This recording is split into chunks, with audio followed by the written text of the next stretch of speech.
Well, hello there, everybody. Welcome to Sky Tour live stream on this 3rd of February. It's nice to see you. Hey, Jane Murdoch. I see Jane Murdoch's in the chat. I know Jane. She's from around here. Good to see you. I'm going to say hi to Michael Klages and Petita, who's here. Donald Kunzer's here. Of course, guess who else is here? Daryl. Hey, Daryl. How you doing? Hi, Mark. I'm good. You? Oh, just fine, thank you. Hello, everybody. Tonight is a different night. It's not windy tonight as far as I can tell. We're actually looking at a very, very tiny cluster of 4 stars. This is called the Trapezium in the center of the Orion Nebula. And it is rock steady. I took an image of it earlier and a stack where I would just layer all my images. And man, it looks great. It really looks great. So let's see what we're doing right now. Now you see this is the Orion Nebula that's up there. Okay, so what I'm going to do now is actually just increase the amount of time we're taking an image here. Let's go from 1 second to 12 seconds, and it's going to blow out that whole center area because those stars are very, very bright, right? And then we'll stack it and see what it looks like. So we'll go in and you'll see the previous one. That was an earlier one I shot just for fun to show you the convolutions in there. And now I'm going to clear this stack and it will be overlaid by this new one. There we go. This is a 12-second shot. And this is just right now what we see. One thing I want you to point out is look at these little stars. There's 1, 2, 3 stars right here. These little tiny stars. And there's sort of a gap around them. It's not clear to me anyway whether those stars might actually have cleared all that debris, the dust and gas that's in there with their stellar winds. It's possible. Or they might just be stars that are in the background or in the foreground. I'm just curious because they seem to be really right in the center of that little area, so it's kind of cool, you know. But I don't know. So anyway, let's go see. This is right 100%, by the way, on the sensor right now. So if I was to go back out to auto and just fill the frame, this is what it looks like. And that's actually a very processed version. If we want to actually pull out more data, then we would do this right here. Okay, and this shows us a little more data. Now you can see this up here. But again, it's only a 12-second shot, you know. And if we wanted to add even more data, then we could actually use this very coarse adjustment over here and pull out even more data as we bring it in. All right. Now you can see pulling out more data. All right. And now you see dust everywhere now. So that is just a beautiful image. It's just really, really pretty. And I'll just isolate that for you. Yeah, we're starting with the heavy hitters tonight. Why not? You know, because we can. They're right there. I'm going to do a color correction here right now. A little more of a color correction. Let's see what we get. Okay, that's not quite right, but that's all right. I can fix that. Is it good or bad that I can hear your music tonight? I think that it's probably good because it's not chopping me out, right? Not yet. No, I can just barely hear it. Sounds like piano. It is, sort of. Okay. Well, that's good. That's fine. Yep. All right, so the Orion Nebula is always a pleaser. It's something that always pleases me. I just never have a problem with that. Me too. Yeah. You know, and I just want to take down a little bit of the green here. There we go. Whoop, too much. Bring back some of the green to offset that purple. There we go. So that's a really nice view of the Orion Nebula. Okay, and of course, as always, we've discovered the satellites infect our Orion shots all the time. But you'll notice there's dust all throughout here, and this is just a... right now we're at a stack of 17 images right now, because all we're doing is a 12-second shot right here. All right. But I want you to notice our gain, all right? See our gain over here? Okay. As I mentioned a few times in the past, okay, that's the telescope control system right here. There's the telescope out in the building. This is the telescope computer. This is the main view.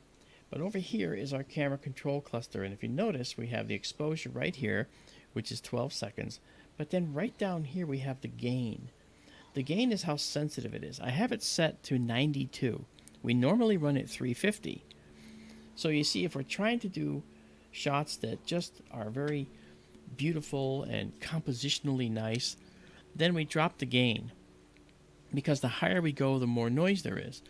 And you might have noticed that when we zoom in, after only just a few images, we don't have any noise in our image. So this looks really, really pretty. Okay.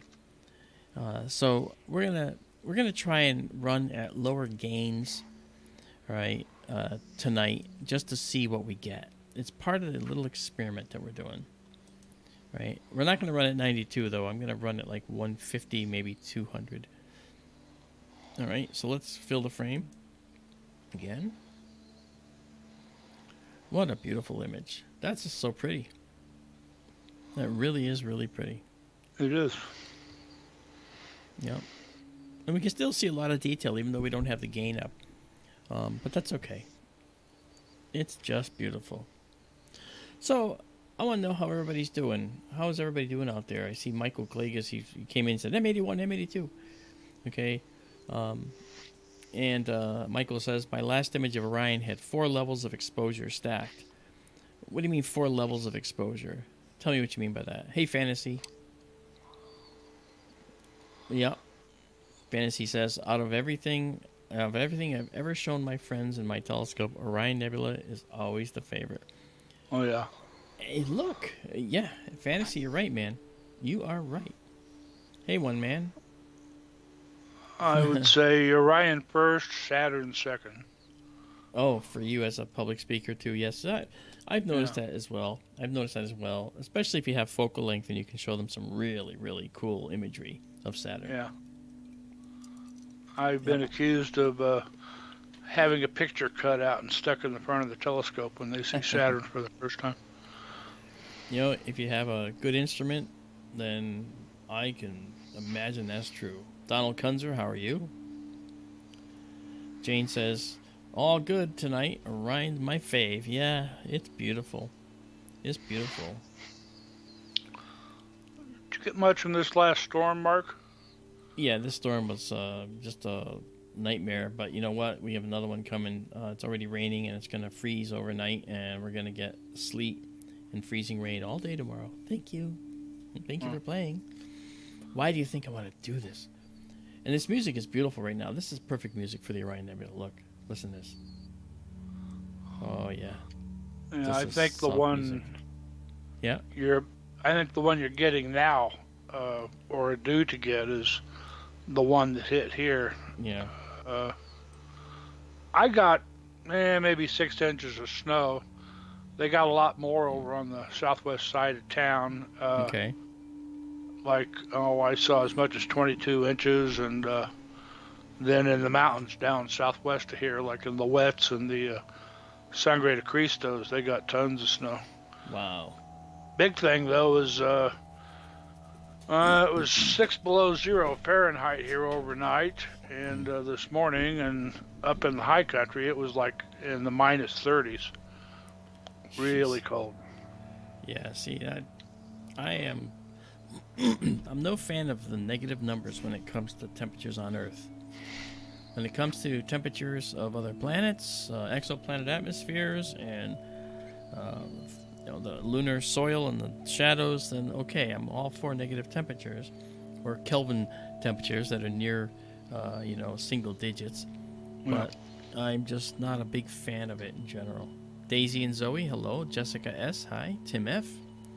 Man, everybody's coming in. That's great. Good to see you guys. Thank you for coming. You know, I'm particularly pleased that Jane Murdoch is here because Jane, I'll tell you the story about Jane. And Jane's going, oh no. No, it's a good one. She knew I had a telescope out here. And Jane, isn't it you that gave me the Mars rock to put out front in our driveway there? Didn't you give us a big rock to put out there? Yes, Jane's, oh no. Yeah, we have low latency tonight, so we might be able to hear relatively quickly. Yeah. Did you hear about the new Starlink plan? I think so, but maybe I was probably trying to forget it. But what is the? Oh, is it because it takes up like 100 watts of power to run? It costs 5 times as much, and they're saying maybe 5 times the speed, but like 500 megabytes per second, megabits, whatever, and $500 a month. Well, I'm okay with 40 megabits per second. I don't need hundreds of megabits per second, especially for this. But I hadn't heard that new plan, but I really don't want to. Yeah, look, Jane says Mars rock was me. We had this beautiful rock that put out at the bottom of the driveway, and she didn't have any place to put it, but she didn't want to lose it. So she said, "Do you want this Mars rock?" I said, "Sure." So I put it out at the end of the driveway, big, like a little boulder, and there it sat, and it was wonderful to have a Mars rock for a while. Then one day I came down, it was gone, and I was told she came and got it, or maybe I helped her put it back in her car. She wanted to just store it here because she didn't want to lose it. It was really a very, very interesting looking rock, you know. But that was fun, and I always thought that was really nice of Jane to do that. Thank you. Look at this image. This is pretty cool. This is 50 images stacked. Let's zoom in extraordinarily high. Let's go to 400% and see what we got. Look at that. That's right in the middle of what's that, M43. That's actually pretty good for, and we're using that low gain. You see what I mean? At Yes. low gain, it supports the higher focal length shots. Oh yeah. Yeah, so this is 300%. That's 250. Look at that. That's really pretty. Look at the detail in here. This is not bad at all. For a wide-angle scope, guys, you would think that this would be one of those things you just can't do. I do want to point out something interesting. If you look over here, you see this weird S-shaped thing? You're looking at a bad pixel, okay? It's a bad pixel on the camera, and as the telescope guides to keep this object dead center on its guide star, that pixel will appear to drift. And if we actually look, for those that are interested, if we actually come in here and we look at the drift graph, you'll see a similar shape.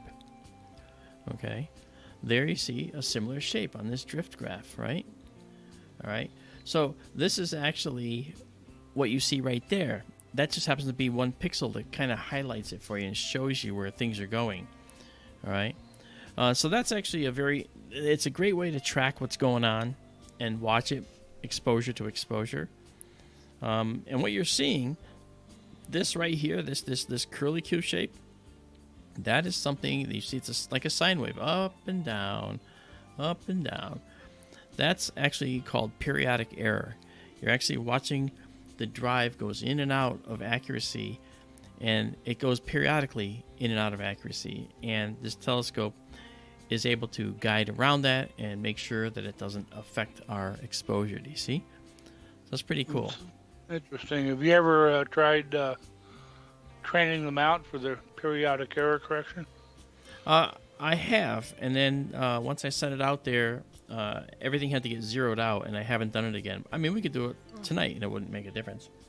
You know, but people just have to sit there while I did that, and I don't want to make them wait through that. Sure. Oh, that's interesting, though. You've never shown that before. Yeah. Actually, the error, Michael, The error that you're seeing here, okay, is in pixels, okay? So it's a position drift in pixels. That's what you're seeing here, right?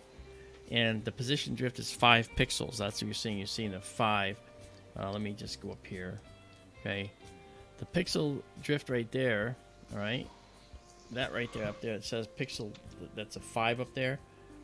That's 5 pixels of drift that you're seeing. So that's what we're getting with the periodic error. But we don't see that in our star images here. Okay, these stars are perfectly round, all right? And that's because the telescope is able to guide with its additional guider system. So it's actually pretty cool. Very, very happy about that. You know? So They must have made some kind of quantum leap with guiding and guide scopes recently. I see them advertised on some of the astronomy, telescope sites, and good grief, the guide scopes now are tiny little things. yeah. Just really tiny. Well, Usually, one time you wanted a focal length on your guide scope to be about the same as your main telescope. you wanted to be a higher focal length, so that you actually have a smaller field of view, but more magnified, so that any Right. errors the guider made would not show up on the other main instrument. Yeah. But if you Nowadays, look at- they're That's pretty little cool. bitty Though. things. Yeah, It is. That's cool. I thought you'd like to see that. So we'll back out now and come back to our full size. Now you're going to say, well, what are you going to do with that? Well, what I'll do with that after I get the image done is I will actually go and remove that from the final image. It's not a problem. You know. That's a Look very at nice this. image. It's That's a beautiful. little more subtle, but it's it's not washed out, and Mhm. it's just very pretty picture. Yeah, and again, that's I due like that. to this over here. I brought I'm usually at 350. I'm down to 92. Okay, and if I did the same one at 20, then you'd see less washed out, but you'd see less detail out here. This is sort of one of those kind of exposures you take to actually see all this additional detail, but not quite wash it all out. Right. And I like this. You can still see the central part here of this area here that's overlying the brighter central nebula. It's really pretty. And the nice thing is, you remember that satellite trail that went through here? You notice how it's gone? Oh, So what's happening is the satellite trail is a transient. It doesn't last forever. It goes by and then it's done. So it leaves a little white trail. However, look what's behind it. What's behind it is black. So as you stack more and more and more images, that black finally fades out that white tiny trail, which was on one frame only. And now it's gone. It's a very, very tiny, it's just barely visible right now. As time goes on, that's going to go away entirely. I think that's pretty cool. I just got to move this over one little bit because I want to see the other number. There we go. Okay, so now let's do this. Let's stop this exposure right here. We're going to pause this. We're going to save it. And for those that haven't seen this before, what this means, when I save it, you're going to see a green bar across the top here. All right. Stacking is paused. And if I hit save, okay, now it shows that it's been saved to the hard drive on the observatory computer. And it's called a .fits file, a FITS file. That's an astronomical format. And that's a format that you need a piece of software that's free to read. However, you don't even have to go through that because I also save it exactly as you see it here in the screen, right there. And that's going to be a ping file, which you're going to see across the top here, right there. Now, as you know, those of you who are here who know this, as soon as these images are taken, they leave the observatory, head up to the cloud, and end up on our public server, and they'll be up there within the next few minutes, and you'll be able to grab them and enjoy them and use them all you like because the server is free. The files are free, and you can have a ball. All right, and that link is one that Daryl is putting up now. Thank you. I didn't have to ask him. Thanks, Daryl. That's really kind. Sure. There it is. So that's the OneDrive link. That's a link directly to the public server. You'll see all the images we've taken for a few months. All right. Keep in mind that only the ones after November 8th are done where we corrected a problem on the telescope, which is why they look so absolutely outrageously stunning right now. Okay. So that's what that's all about. Okay. So no worries. Okay.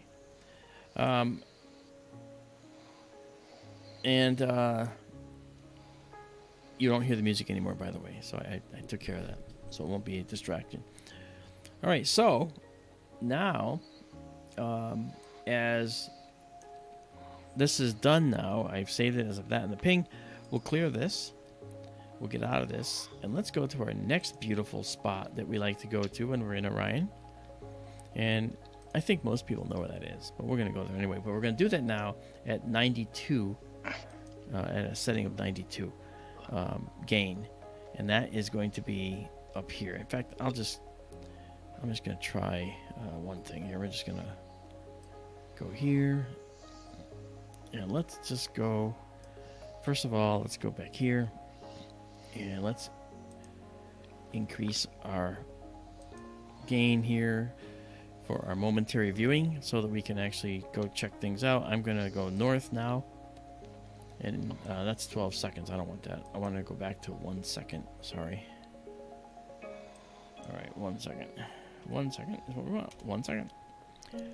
Okay, and now we keep going north. As we go north, we end up coming to Orion's belt, and then we end up going to the belt stars, which are Alnitac, Alnilam, and Mintaka. Alnitak is a very interesting star.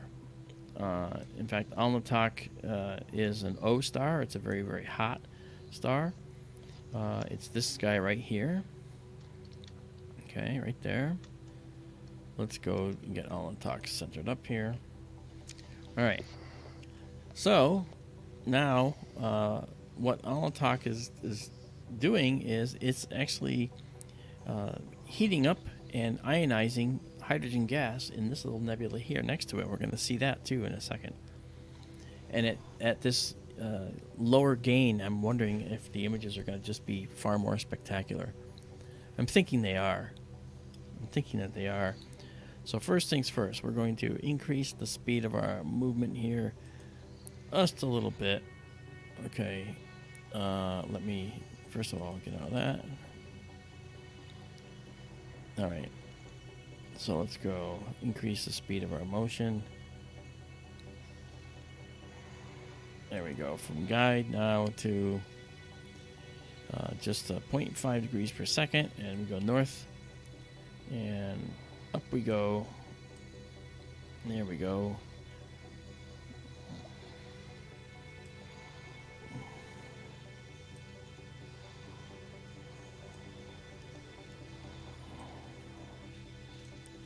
There we go. All right. Oops, too far. No problem.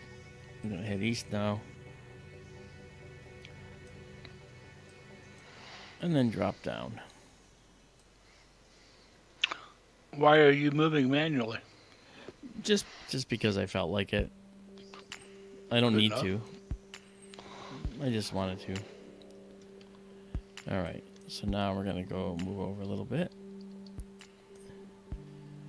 And when I move back now to, when I come back, I'm going to select the scope and then hit the space bar so we can center our field of view on the telescope at all times. When we come back, and we should see our intended goal. And we do, but you don't see it. And the reason is because we are not looking at it in a way that you can see it. Like normally when we're up at the 300 gain, we'd see it. But this is the star. This is Sigma Orionis. And that's Alnitak. Okay? And hiding right here, and hiding over here, is the Horsehead Nebula here and the Flame Nebula there. But let's do, as before, let's try a 12-second photo. We may have to increase our photographic time a little bit, but we'll give it a shot. And let's go stack, shall we? Alright, so here comes our live stack. We did 12-second shot. Let's see how much 12 seconds at that lower gain gets us. Well, there you go. There's the flame. There is the Horsehead. That's about the equivalent of what you might see with a filter from a reasonably light polluted sky. Okay, you might get something about this good and say, wow, that's so cool. And it is. It is. But if you increase the gain, then dark nebula begin to really come out. Hey, Marcin, how are you? Hey, Do. Nice to see you. JSCO, welcome. So let's take the gain from 92 to, let's just go to 150 for fun. Let's check that out. Okay. All right. And let's see what the next image looks like at a gain of 150. Okay. Marcin had a question, Marc. Okay. I don't know if you'd like to answer it. You want me to try? Yeah, go ahead. But how many? What he writes is, how many stacks does it take to show a horse? The world may never know. Is that the question? No, the one farther up. I didn't see that. Okay, so then you can try, I guess. Marcin, I would say. Well, first of all, tell everybody the question. I've got to find it first. Is it likely that the gas was left over from the nebula Alnitac was born from? I think that's a fair assumption. That's in what's called the Orion Molecular Cloud Complex. The OMCC, and yep. That's where everything in and around there is coming from. So I would have to guess that's where the star was formed also. Yeah, I would agree with that. I'm pretty certain that the Orion Molecular Cloud Complex is responsible for many new stars, among them the ones we see here that are the brightest, Sigma Orionis. Okay, these two stars within the cloud, Alnitac, Alnilam just out of shot here, and then Mintaka farther up to the upper right. Very much so. And what we can do is I'm going to clear this stack, and I'm going to do it because I want to do something a little bit different. First, I'm going to pause it. Okay, I'm going to clear it. And now I'm going to actually say, is that at 12 seconds at 150? I'm going to go to 25 seconds at 150. All right, so there we go. And now let's clear the stack, because that was that's an image from the final exposure. Okay, now when we come in, we're going to actually see a 25 second stack at 150. And you see how, like I talked about, you can get this amazing detail. And we find that magical blend between gain, sensitivity, and not. And so here is, this is really nice. This is going to make a beautiful image. Look at the Flame Nebula. Look at all that detail.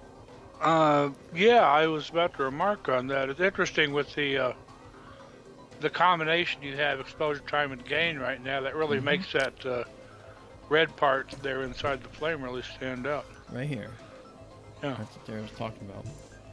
Yep. Well, we can see all our detail. The only thing we can't see is the billowy clouds in here. But let's let it develop, because it might be there. The data might be there. So let's see if the color correction means anything here. What's that? Well, I was going to say, when you get a few exposures built up, might be worth looking at that red patch in the flame there. Yeah, I think you're right. Oh my. Now that looks really pretty. Yeah, it is. Now we can modify that a little bit just to pull a little more detail out. I'm going to do that now. I'm going to take this right here and move it over a little bit. And initially it looks like it's going down, right? But I'm going to move the black level back. Okay, and that's going to make things brighter. That's too much. It's hard to get the exact amount. That's pretty good. Now let's pull this up. Make it a little brighter. Alright, that's okay. Let me go back to what it wants to start with. Alright, let's leave that for now. That's what they want to start with. I want to close in on this guy right here. I'll tell you why. There's something in the middle of this that is really neat. Is this cluster right here. I'm sorry, not cluster, but there's a gaseous stalk right in here. Look at that. Look at that beautiful, beautiful stalk.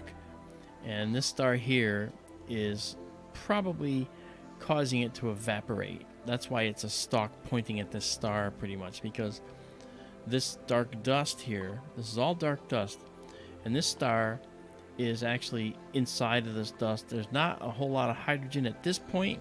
There's some, because you do see subtle hydrogen emission in here, okay? But you do get some of this dark dust being illuminated. The star is inside and within, embedded within this dark dust. And as it's shining out, its stellar radiation is actually pushing some of the dust away, and it sort of cleared a little cavity inside for itself and pushed stuff away. But there's a knot of density right up here that is strong enough to prevent the rest of it from evaporating behind it. It's actually acting like a breakwater, in a sense, to the very, very strong stellar winds. And that's what happens when we look at many nebulae. We see that there's these stalks of all kinds that are sticking out. Yeah, like pillars of creation. Pillars of creation, and also NGC, is it 2245? No, what's the one we were looking at quite a bit? Up like Perseus, Cepheus region. Sure got some red stars in that field. Yeah, these are probably stars that are within the dust, so their light is reddened quite a bit. Or they could be red dwarfs as well, but most likely it's a combination.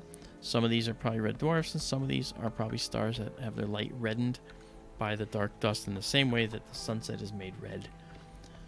So this, notice this is the Horsehead shape. You see that?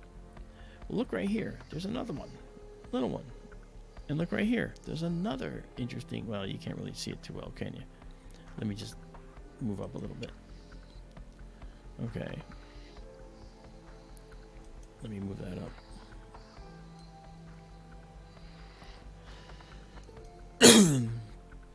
All right, it's not moving up. Come on. Oh, we're frozen right now. Uh-oh. Yeah, I don't know why. Okay, it's reconnecting. All right. Let it do what it has to do. Goes black, then comes back. There we go. And then it messes up all my placements because of what it does. So that's kind of nutty.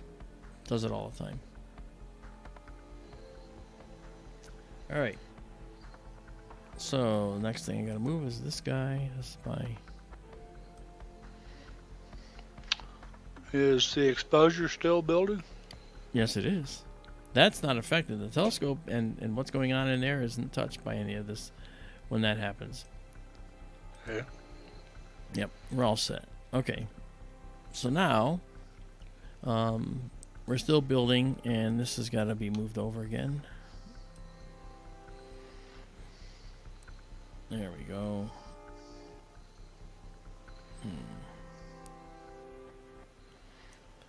Okay. Okay, so yeah, as you can see, if I try to move that up again, it'll work this time. You'll see we've got one right there. We've got one that looks like a little tiny Horsehead right there. Okay, and then we got the real Horsehead right here. So these are little tongues of dark nebula that are coming out. Why? Don't know. Don't understand the physics of what's going on there, or not the physics, but the the logic of why that looks that way. But it's really pretty though, gotta say, at 150 resolution. And look at the stacking when it's done. Look at the trail here. This is the drifting of the image is such that the telescope's managing it quite well.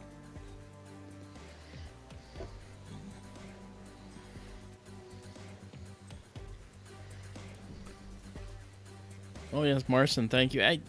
Again, it really has to do with sometimes the internet out there gets overloaded because we are sharing the internet with another group of people there, and because we are on protected property, so some people will be using it. Dude, don't worry about missing a few streams. They're all up there, man. You haven't missed a thing. You can go watch them. But I'm glad you're here now. This is really nice. So it's a 25-second exposure at 150 gain. Keep in mind, remember, we can go well up into the 300s, but if you talk about trying to get some really pretty shots, then this is pretty much a way to do it. Now that we got some under our belt, why don't we go back and look at that flame that we talked about before? See that beautiful red area? Mm-hmm. Let's go look at it, shall we?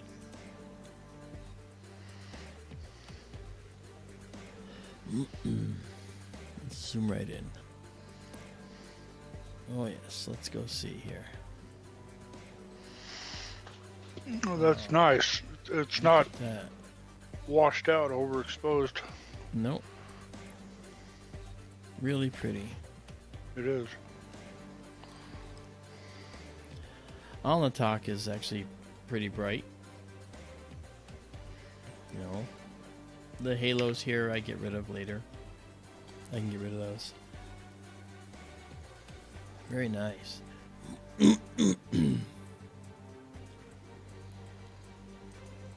Alright.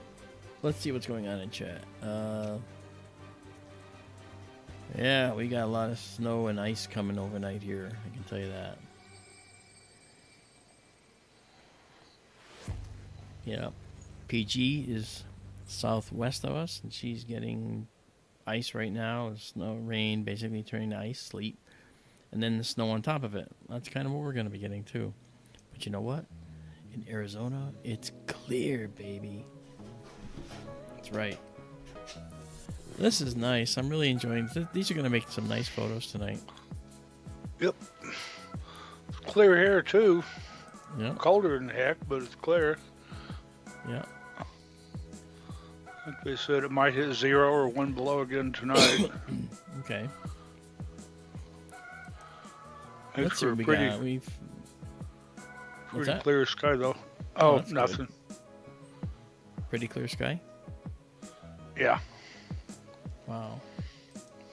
Well, I like clear skies. Let's see how this looks now.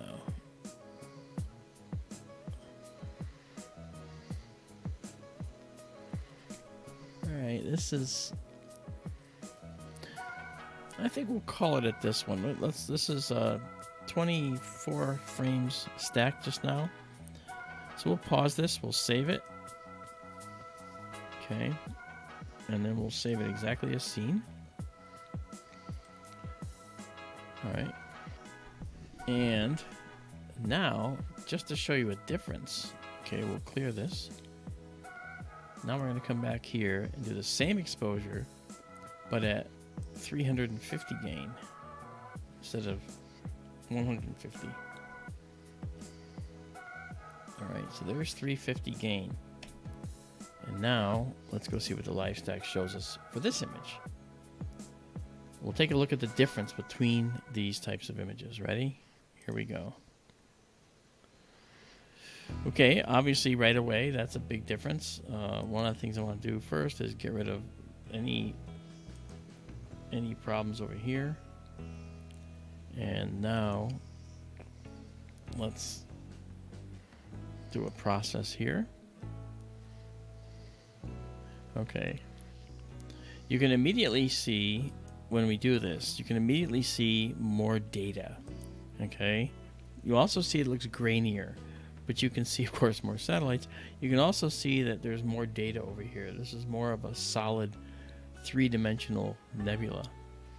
I see at least 3 satellites in that image. Yeah, 1, 2, 3. Yeah. That's one thing that we could able to do when we were able to do without. But it's all right. I can always get rid of those actually too. If they are persistent, they'll be gone. So we've done 3 stacked here, and now we'll go to like 10 with this one, maybe less. I don't know. But the beauty is that we get to check out some really cool things. And when I zoomed in at 100% last time, you saw no noise. Now when I do, you're going to see noise, because see, the higher that gain is set to, the more noise, pixelated noise we see. But you know what? That's not permanent. That's also going to diminish over time as we stack. Again, it all gets averaged out. Remember the stacks. Take an image, take a second image, align them, and put them on top of each other, and then just do that over and over and over and over. So the data itself, the red parts, the edges of the cloud, the starlight, these details inside this cloud, those are details that just get stronger. And then the random stuff, the noise, that gets averaged out over time because it's different every exposure, the noises. So we get rid of the noise over time. But it's just beautiful. It actually is quite a beautiful night, actually. We're getting some really nice, star images and some nice guiding. If you remember last night, or the night before, when we had the telescope pointing up like this, the winds were moving it around like a sail up there. Yeah. Yeah. Yes, sir. All right, so let's get back out of this now. Let the magic happen by itself. Boom. Yeah, so now you can see there's much more going on in here. It's not just black. You can see this curvature. There's almost like this gradation into this dark molecular cloud location. You see a subtleness over here, a subtle nebula over here. You also see a halo around Sigma Orionis, which you didn't see very much of in the other shot. But still, it's okay. It's just stunning. Wow. Very nice. So, Daryl, Yes, sir. I'm going to take us to another spot in just a few seconds. I was thinking, take advantage of the night and maybe head down south of the Orion Nebula to see the 13th Pearl. Sure. You asked for that the other night, but it turned out to be it was too windy. Remember? Yeah. Okay. Could we look at one thing first before you leave? Yeah. Can you go back to Stellarium Sure. for a second? Boom. Up to the upper right, that, what is that, Epsilon Orion? Sigma Orion Nebula? It says Ori Nebula there. Your pointer's almost on it. Oh, right here? Yes. Oh.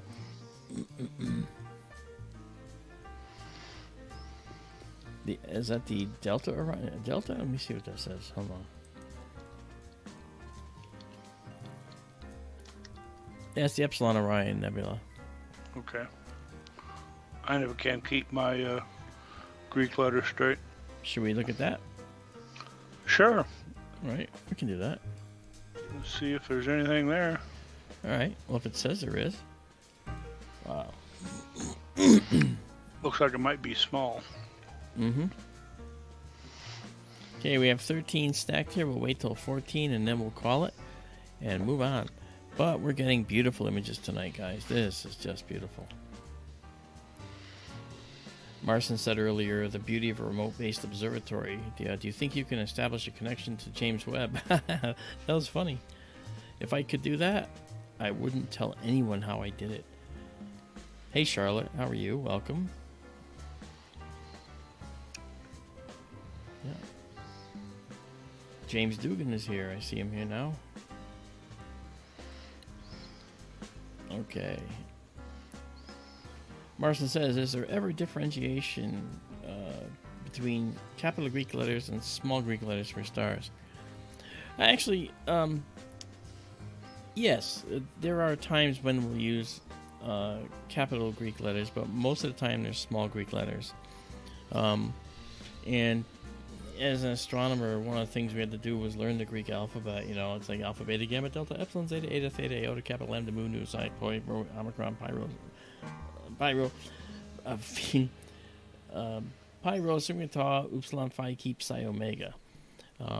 And we had to know them, all the small letters, because we were in the star charts all the time to look for what we called program stars, stars that were going to serve as our lead stars in the program we were doing, like for photometry and so forth. Greggy Gilgan, how are you? Down in Australia. James Dugan, he's from Australia too.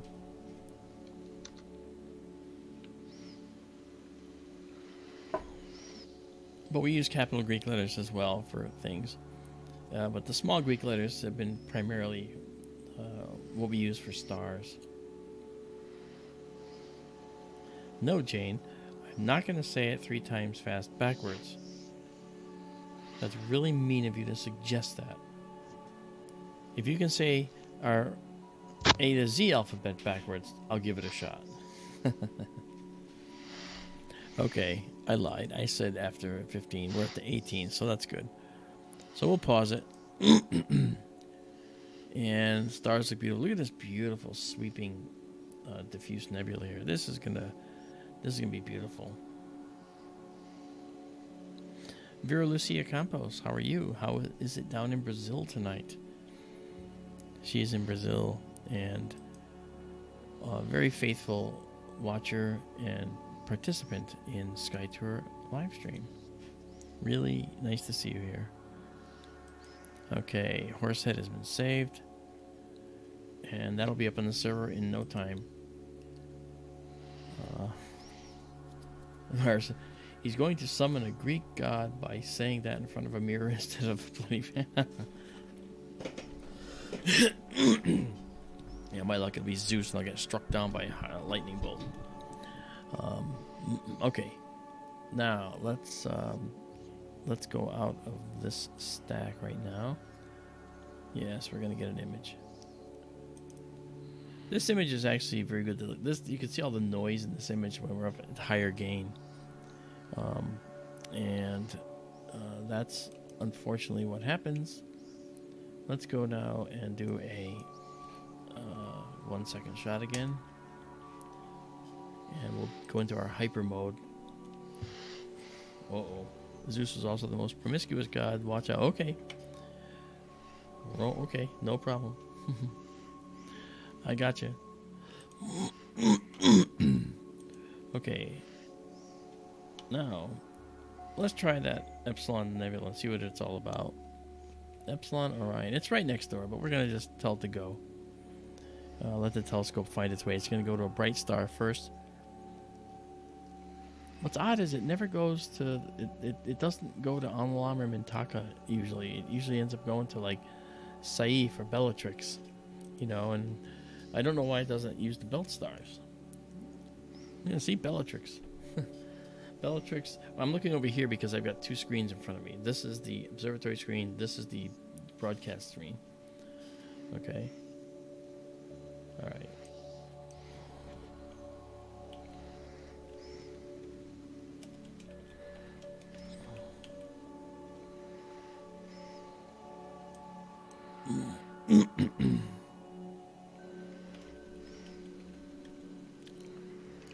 Oh, I see it. It's right here. Right there, look at it. That's interesting. Let's bring that in better.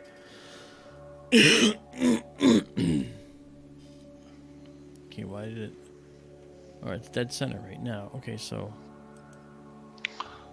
I don't see anything. yeah, it's right here. I'm pretty sure it's right there. I'm gonna do a 25-second shot. See if it's there. Alright, and we'll live stack it anyway. Zeus, who's your daddy? That's funny. Okay, this is the previous one. And we're just going to clear that. Alright. And now we're going to come in.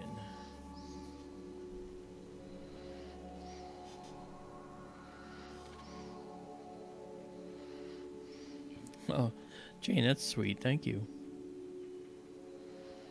Oh, look at that. That's what I was seeing right there. This is incredible. Let's back off on this guy. Look at that, Daryl. That's actually really kind of a cool region. Look at this. I saw this, but I didn't see that. That's pretty amazing. Okay, this right just out of shot up here, that little blue ring, that's the bright star, Alnilam, the middle star in the belt, and then down below it you've got this beautiful red nebula. This must be the Epsilon Orion Nebula area, huh? I guess. Well, I've never seen it. Well, me neither. It's interesting. It looks like it's part of the whole bigger cloud complex. Yeah. Marston says, if I recall correctly, you sell 3D printed models of craters on the moon and features on Mars from your VFX website. Yes, we do actually. They're 4" by 4" in size, but we do custom sizes. Yeah, we do. And being an artist as well, I also paint them accurately so they look right. And the people that get our Mars ones just say, wow, it's just beautiful. They like them. And the moon, of course, is not just gray. There's a lot of different colors in the moon, and I use a lot of different colors to paint it, just that are accurate for the region. So it's pretty cool. But you are right. Jane is saying, hi, Australians. Hope your COVID is laying low. Yeah. I hope that COVID is nothing to worry about for everyone who is in here with us right now. It's just no fun. No fun at all.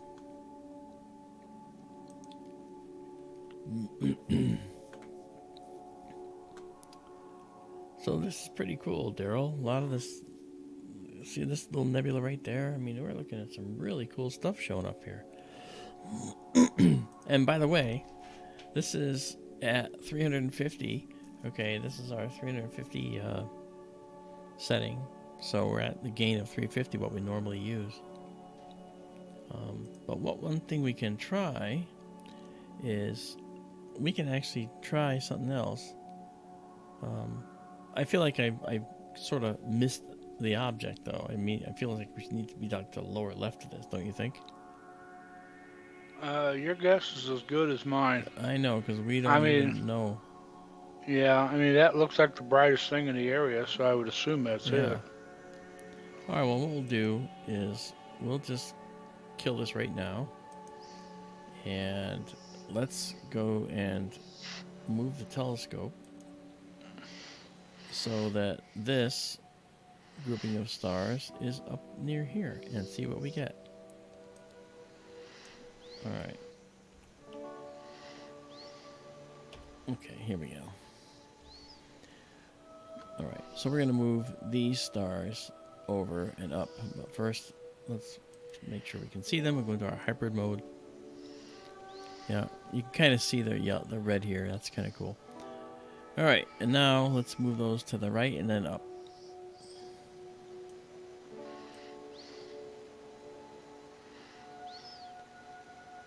Oh, is that Sigma Orionis right there? I think it is, yes. Oh, that's cool. So we're actually near the Horsehead again. So this is the other region around the Horsehead. That's cool. Yeah, because look, there it is. All right, so let's go down, and if we go down, this is kind of interesting. We'll put Sigma Orionis in the upper left, and we've been, yeah, look at, this is cool. I don't want the Horsehead in it right now, nor Alnitak. I want to move over.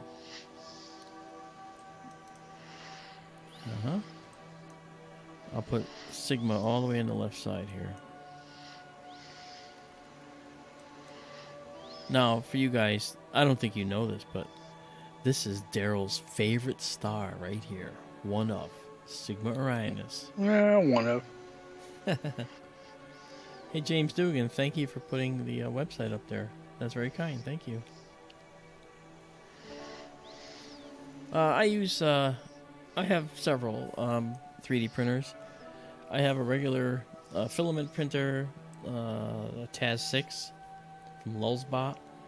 And then I have the Photon S, which is it's a SLA DLP. Okay, it's a light, using light printer, ultraviolet cure, and it makes an object about the size of an iPhone, big iPhone, and a little more. But I'm getting the bigger version of that SLA as well. But it's pretty cool. Oh, Michael says we should do a whole panorama of Orion one night. You know what? That hasn't escaped me. I've thought about that. I thought it'd be really nice to actually do that. I gotta bring this up more because I think that we have more. As I said, Sigma's gonna be in the upper left. Okay, so now we're going to look at a region to the right of Sigma. This is all filled with nebulous detail in here. You can still see it in here. Really cool. What a good night this is. I'm so happy with this night. Alright, so let's go and let's live a little. Let's say, dare to say, 45 seconds. Yeah, that's right. I said 45 seconds and go. And we're going to stack this bad boy and let's see what we get. Okay, so that's the earlier guy. And we're going to go for a lot longer. Let's see what it gets us. Oh boy, this is so exciting. It's like playing Monopoly with your friends. Oh boy, you're coming down my alley now.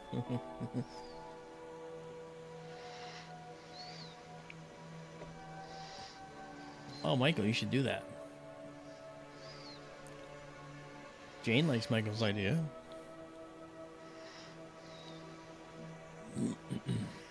Hey, weird guy, how's he doing? Oh, wow. Look at all this beautiful nebulous detail. Holy cow. I'm going to wait for a second one to come in and look at this edge of the Horsehead region right there. That's beautiful.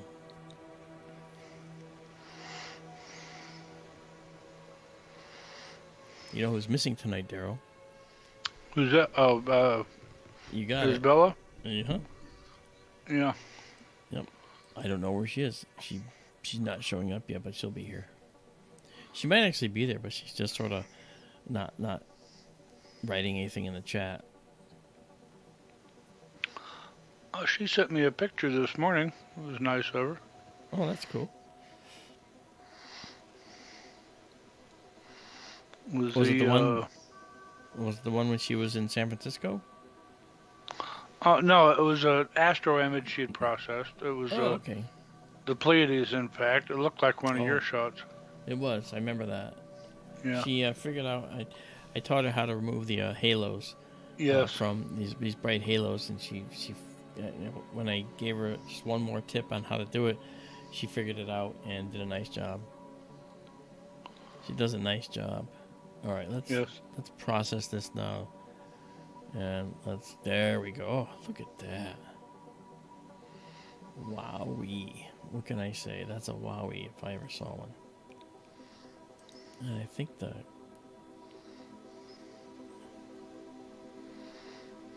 Wow. Yeah, Marcin, that graphic glitch we see, that's a... There she is. see, I told you. Did I tell you? I said she's watching but not typing. There she is. You're funny. Welcome, Izabela. I'm glad you're out there watching. Oh, Marcin, yes, I use Space Engine. I used to use a planetarium system called DigiStar when I was up and you know, working with my very good friend Douglas Trumbull in his studio. And I would take people on tours of the universe with a joystick and a mouse. And I would steer and go through Saturn's rings and come up and around using the DigiStar. The DigiStar was, think of Space Engine, but for a domed planetarium. Okay? Millions upon millions upon millions of live active stars, all in 3D that you could steer around. You could go around the Pleiades in 3D. Oh, it was just to knock your socks off. I remember going in there one time, started to play with it, and I started zipping around the universe. And I realized I'm in a dome theater, and we specialized in immersion, so you feel like you're immersed in the imagery, and you felt like you were actually in space, immersed in this imagery, immersed in space, because everywhere you look, it was all your peripheral vision. It was all taken up by this beautiful thing, and you're in control. If you turn the spaceship really hard to the left, the whole thing rolls, and you're like, whoa, your stomach goes out from under you. Look at this, Daryl. I mean, look how much of this nebula is here. Wow, there's so much more to it. Yeah, well, like I said, I mean, we're seeing the molecular cloud complex. Oh, for Faint sure. parts of it, yeah. I'm sure it all lights up. The molecular cloud itself is nothing that's going to light up because it's actually dust and silica grains that actually have ice coatings on them with methanol, formaldehyde, methane ice, CO2, water, and a bunch of other ices that are from the ultraviolet energy of stars like Sigma is driven off and goes into the mix as atoms in the molecular cloud complex.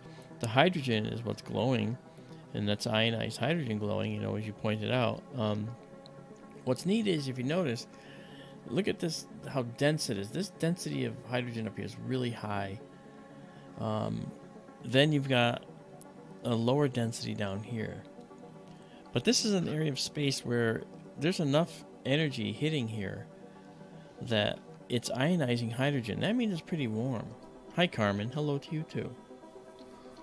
You know?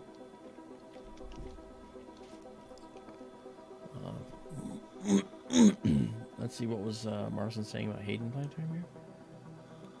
Oh, American Museum of Natural History in New York. Yeah. Yeah, that's pretty cool.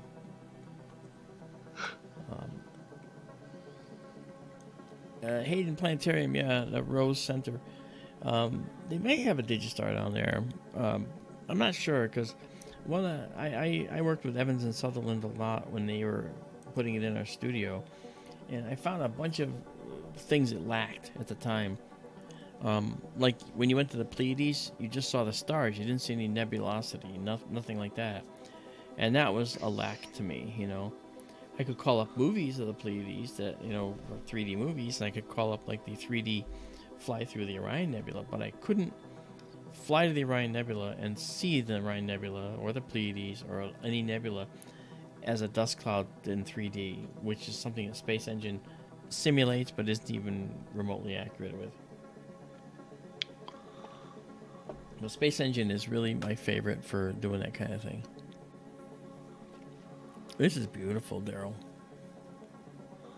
It's all right.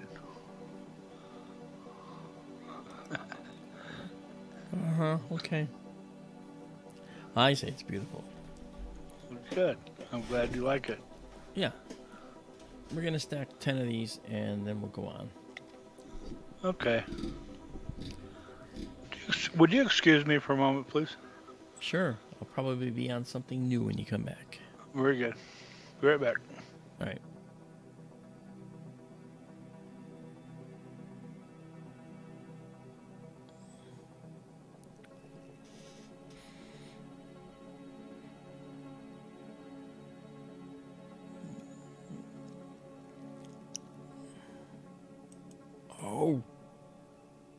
I just did something stupid.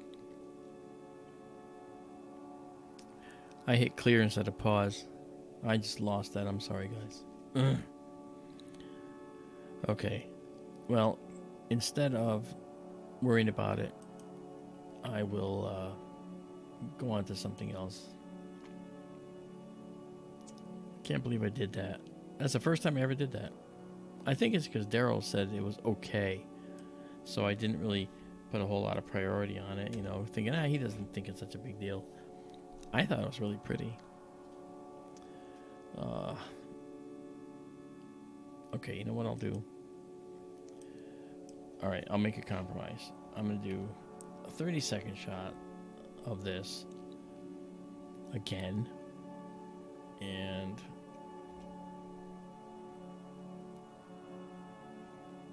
go live stack a 30-second shot. Just so we have something. I want to have a record of this location. Can't believe I did that. Never done that before.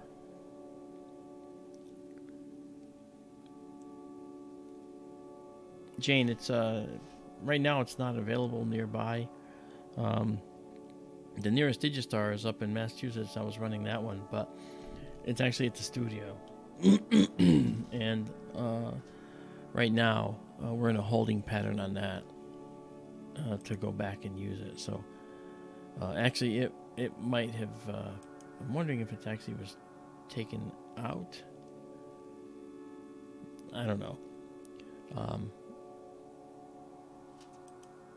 But there's other places that have one, like the Arizona Science Center has a beautiful DigiStar in their planetarium,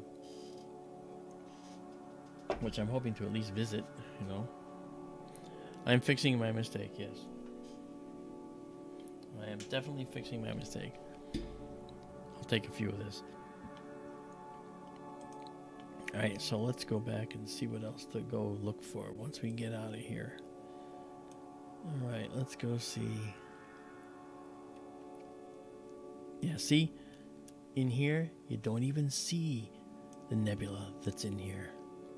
But it's there. You know what? I'm going to take us up to Messier. This one here, Casper the Friendly Ghost. Is that Messier 78? Yes, Messier 78. I'm going to take us up there in just a few minutes after I fix my mistake, Petita.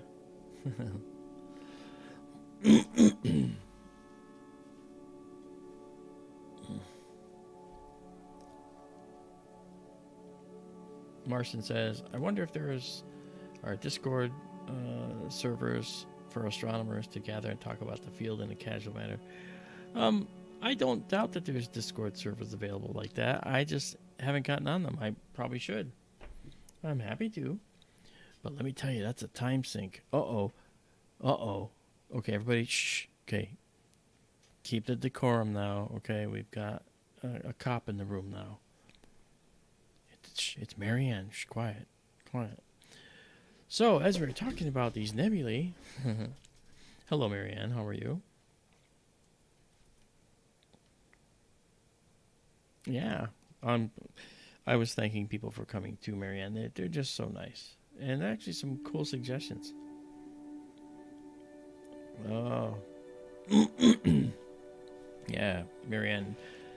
She has like her house is never empty. There's always people there. And she's got people coming and she's got this to do and it just never ends. Then on top of it, I show up sometimes, you know. And she goes, oh, don't do anything to make me tase you. Oh, Marianne saw the mistake. Yeah, that's okay. Every now and then I will make a problem occur like that. I'm silly. Anyway, it's beautiful music anyway, right? We listen to some gorgeous music while this is building here. Oh, yeah. Very nice. Yep. While waiting for Daryl to get back.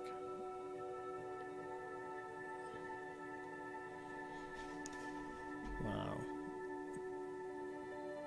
This is stunning. See, there's something about these extended clouds of hydrogen gas that I think is really interesting, you know.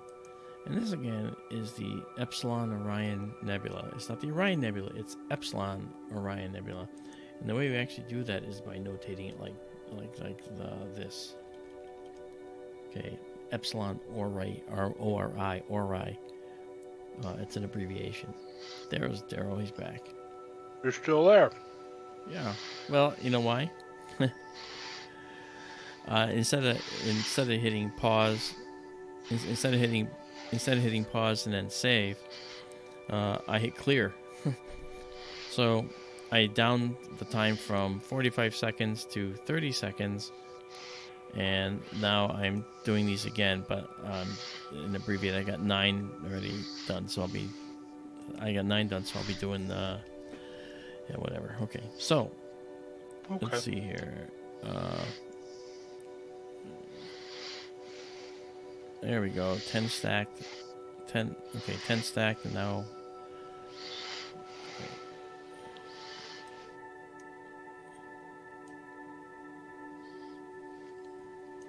Okay. Right now we can save it.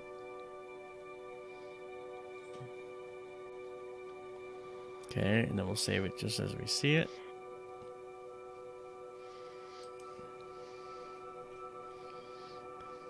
Okay.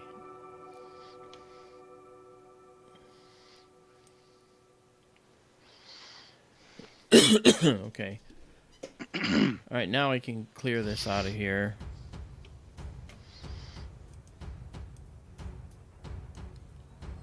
All right, clear this. And clear this. All right.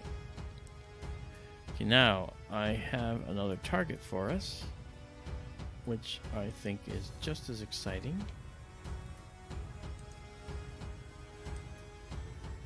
Okay. Okay. So, this is where we're going. We're going to go here, and because the night is so good, I have a feeling it's going to be a real pretty sight. Let me come back, though, and... Oh, come on with you graphics garbage.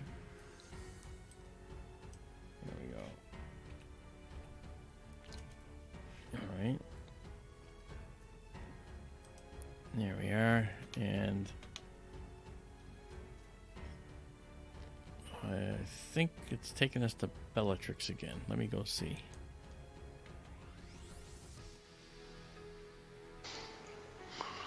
Gee, Alnitac was right there. Why couldn't it go to Alnitac? You know what? It never goes to Alnitak, Alnitac, or Mintaka. I have no idea why. But I think it just went to Bellatrix again. I think there's only certain stars that are in its range, and it doesn't have to go to the nearest potential star. Just one of them in the area that it can use. It's easier to go that way, I think. So this is called Messier 78. It's also known as the Casper, the Friendly Ghost Nebula. Now, obviously, it looks pretty interesting, and what you're going to see when we take the picture of this is a very, very interesting dark nebula mixed with reflection nebula. And then this is going to be really pretty. So let's... our focus still looks good. So I'm going to go and set up. The telescope needs 11 seconds to get a guide star. And we're going to still be at 350 gain. And let's now set this to a 35-second exposure. All right. And off we go. And we'll do the live stack at the same time. So there we go. So now we're doing a 35-second exposure of this amazing little nebula right here. So hopefully you'll see when we go in there what I mean by that, because it's really a beautiful nebula. Right, and off to the left you're going to see a little bit of a portion of what's called Barnard's Loop. It's this long, extensive red. We didn't see. This was where we were before. There's the red up there. But here is this beautiful nebula. You'll notice that the stars look like there's a lot over here, and it looks like the stars are gone for a little while. That's actually dark dust that's obscuring the stars behind it. All right? That's one of those things that happens in this universe of ours. We get dark dust, and the dust is actually brownish soot. And so that's pretty interesting. Yeah, this is a remnant of, this is part of Barnard's Loop up here, which is an ancient supernova that occurred in the Orion region some time ago. Don't know when. I don't know if they ever even identified a progenitor for it. Maybe they have.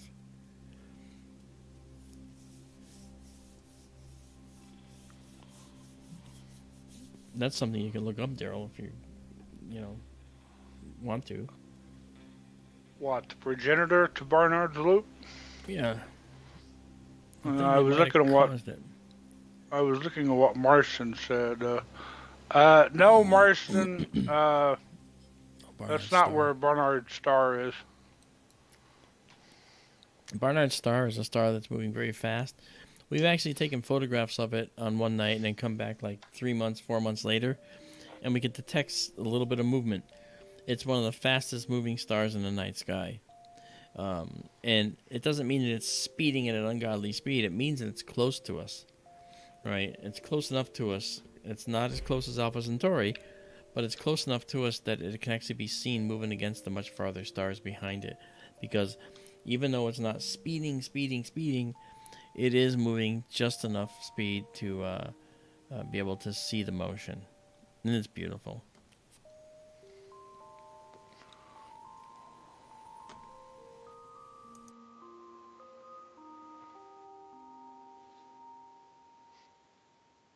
Okay, I'm looking. Bear with me a minute. Okay. And you can see the subtle red is all throughout here now. The stars within the Orion Nebula are believed to be responsible for ionizing the loop. That doesn't really say where the progenitor may have come from, but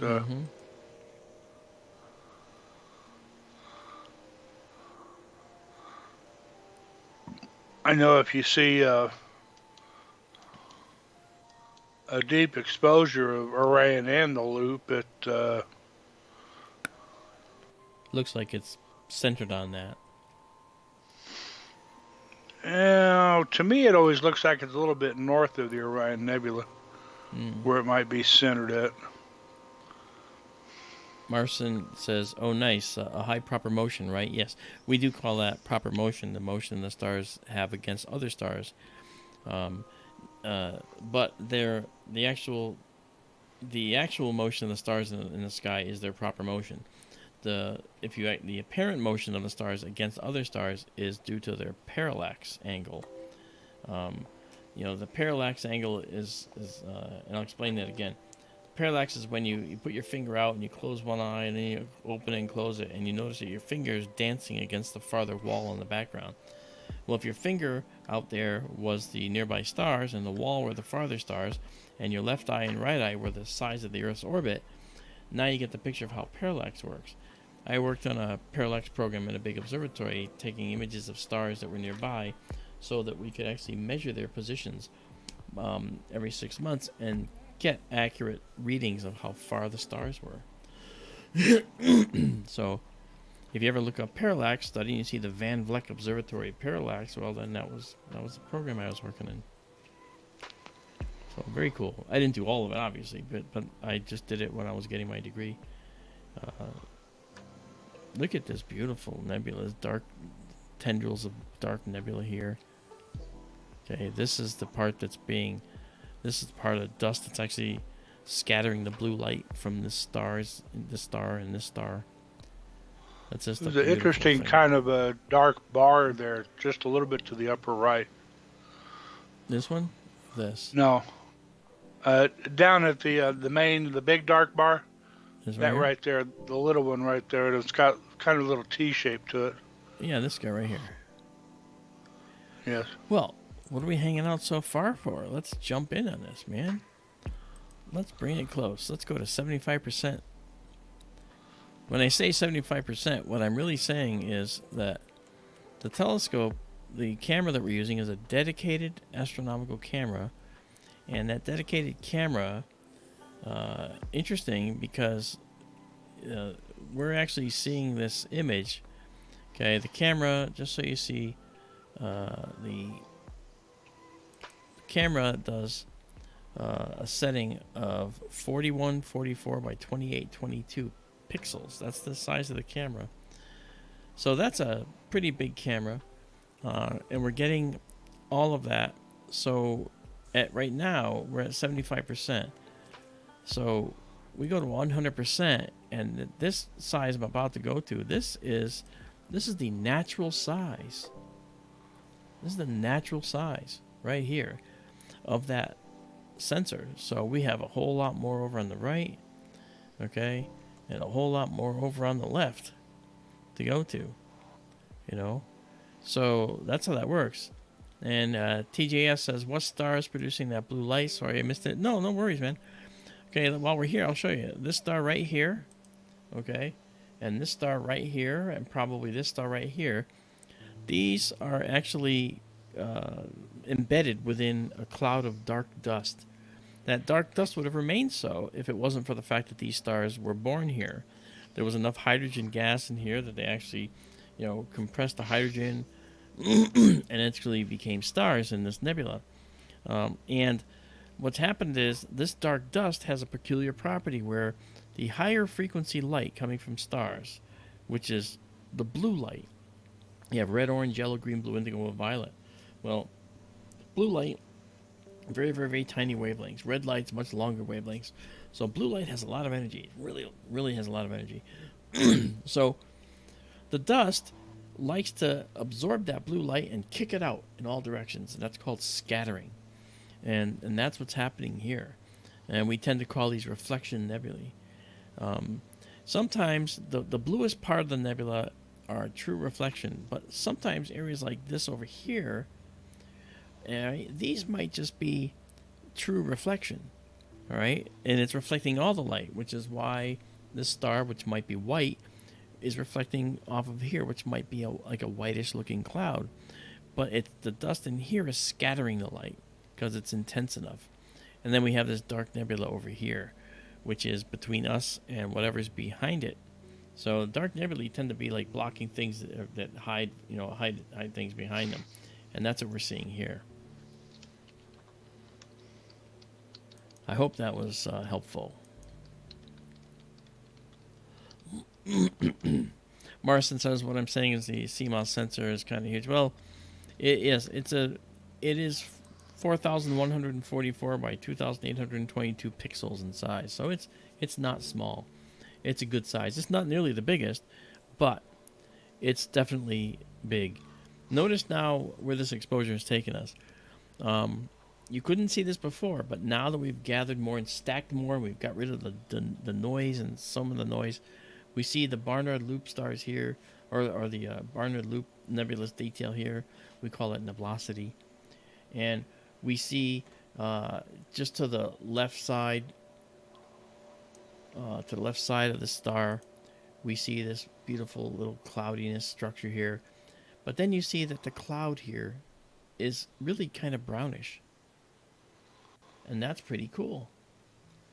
The cloud is brownish, and that is because we're looking at that soot from countless supernova explosions, where it's made in part there, and in countless supergiant stars, red supergiant stars, that make that soot in their outer atmospheres, either before they explode or when they start to cool and shrink down to white dwarfs. Okay, when a star explodes, it leaves behind a neutron star, a pulsar, a magnetar, or a black hole for the biggest ones. So I think that'd be really interesting to see. I really look forward to seeing a supernova. I want Betelgeuse to explode. I can't make any bones about it. Oh, Daryl doesn't like that. But you know what? I think Betelgeuse needs to go. It blocks my view of of the other stars. humbug. Remember Marvin the Martian? Where's my Illudium Pew 36 explosive space modulator? Ah, what are you doing with that, Doc? I'm gonna blow up the Earth. It blocks my view of Venus. Oh, well, that's okay. What? Remember that Bugs Bunny cartoon? That was hilarious. Marvin the Martian. Yes, I remember Marvin the Martian. Yeah, it's hilarious, you know. Ooh, us Martians get very angry. Very angry indeed. Look at that. Per your question about Barnard's Loop, I mean, this is just from the wiki. It is thought to have originated in a supernova explosion about 2 million years ago. They don't identify it. May have also created several known runaway stars, including AE Aurigae, Mu Columba, and 53 Arietis, which are believed to have been part of a multiple star system in which one component exploded as a supernova. For whatever that's worth. Well, that's actually worth quite a bit, Daryl, because my thesis was about runaway B stars in the galaxy. Mm-hmm. And these are stars that are moving out of the galaxy at very high speed. So that was really interesting. So maybe that relates. Wow. So, what? The supernova blew up the one star, which released the other stars out of their orbits? Is that what they're saying? It sounds to me like the supernova created a shock wave of material density, right? That shot out, and that shock wave of radiation is, of course, like a stellar wind on steroids, right? So that could have pushed gas clouds and gas with it, but it's possible that maybe once that supernova blew up, if there were stars moving around it and they were all in a cluster together, then that would have disrupted the gravitational orbits that were already chaotic, and now that could have responded or been responsible for the stars moving away from each other at high speeds. Yeah, this is really something else. Look at this. This is better than the other night when I took a picture of this. Wow. Could you zoom in on both of those again? I will. Maybe the upper one first. I will. There's lots of dark detail in both of them. And let's zoom in, shall we?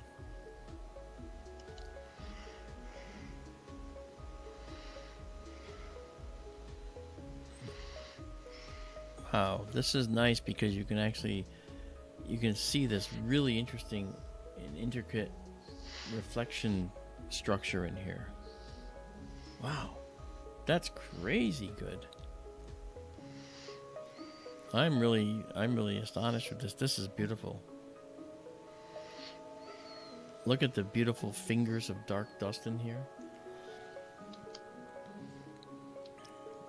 We've seen that kind of stuff in other objects in the summertime sky. Do you know which one it is, guys?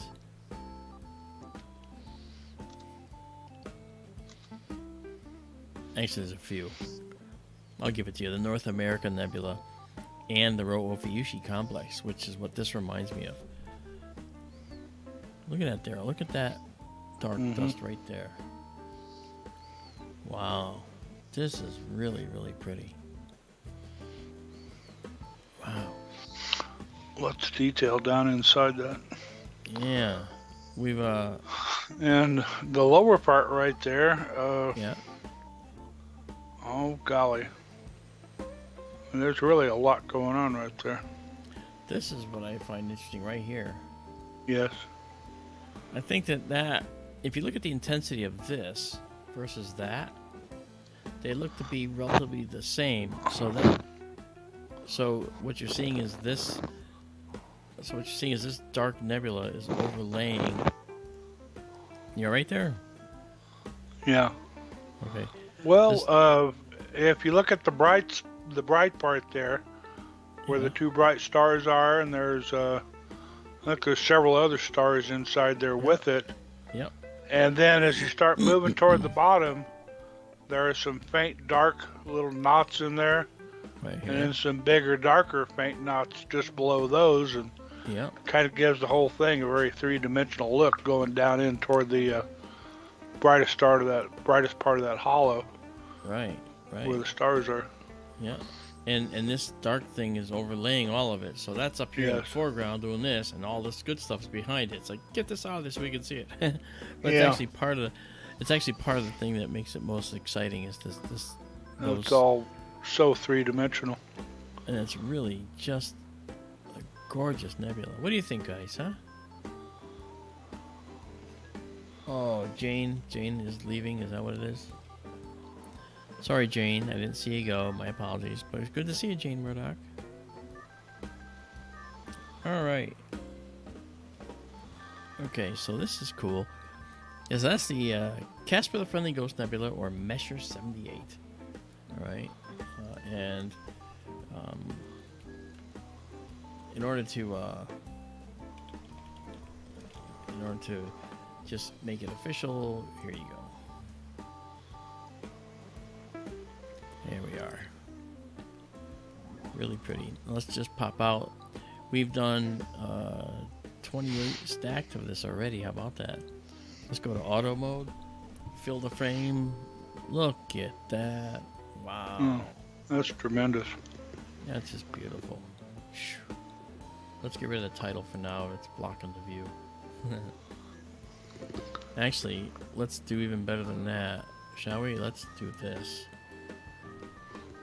Boom. Come on. There we go. Wow. And now I'm in the way, so let me move out of the way here. I'm over here now. So now look at that right there. Wow. That is really pretty. Just beautiful. Now we can just pull in like this. Wow.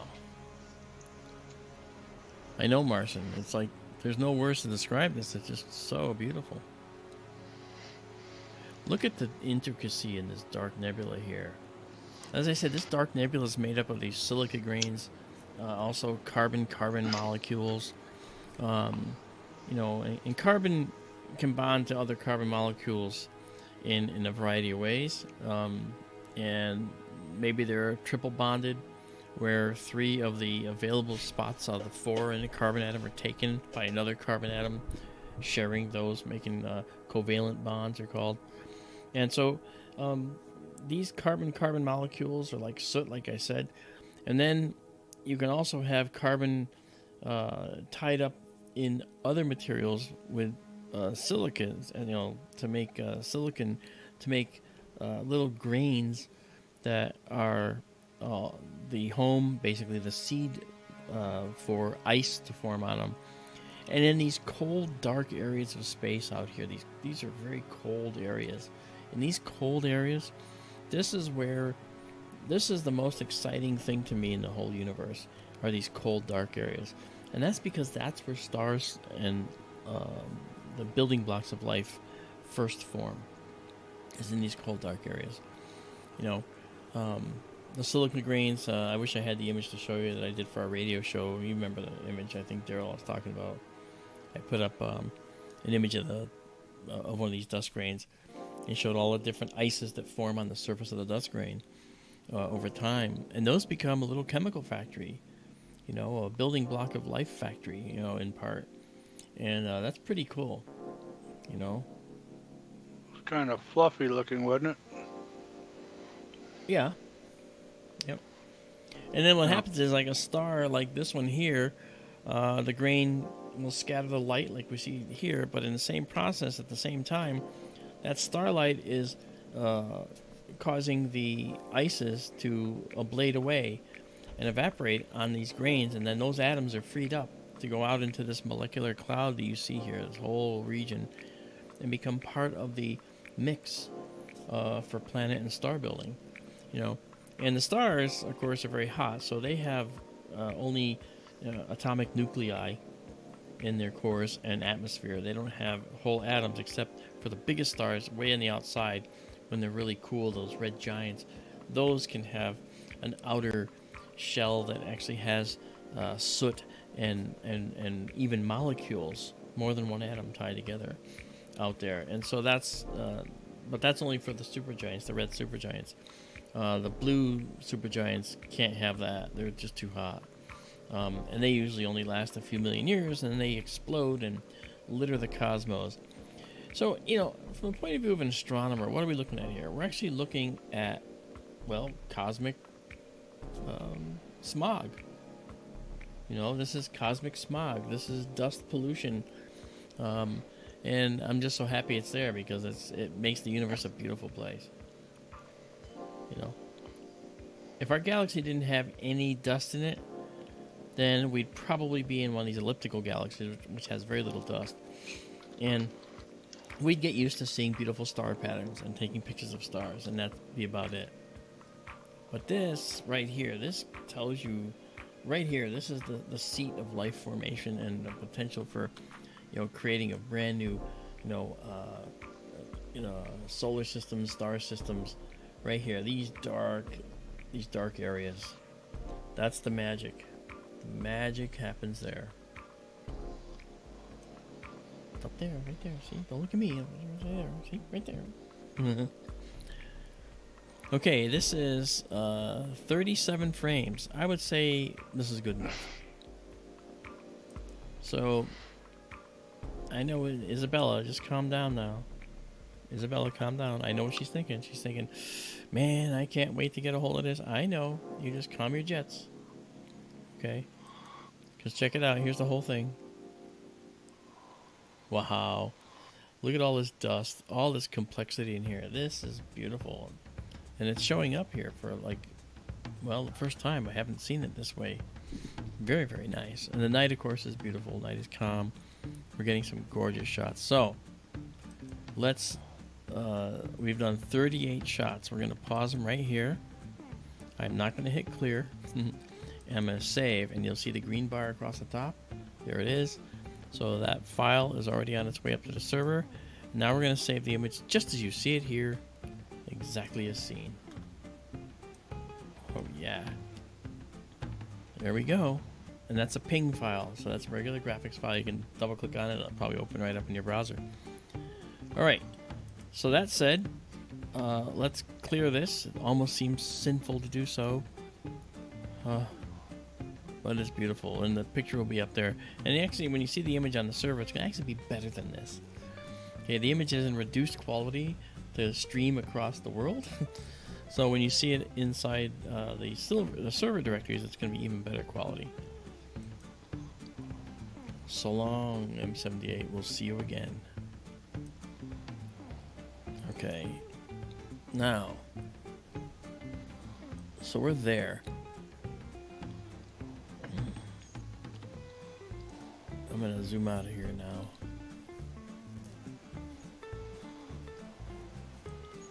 There's so many places to go. Talked about the 13th pearl earlier. I did, didn't I? It's small, though.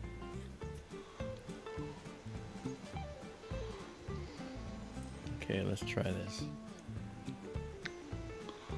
You could talk me into the 13th Pearl if you wanted to. I want to try and capture some things that we haven't seen before.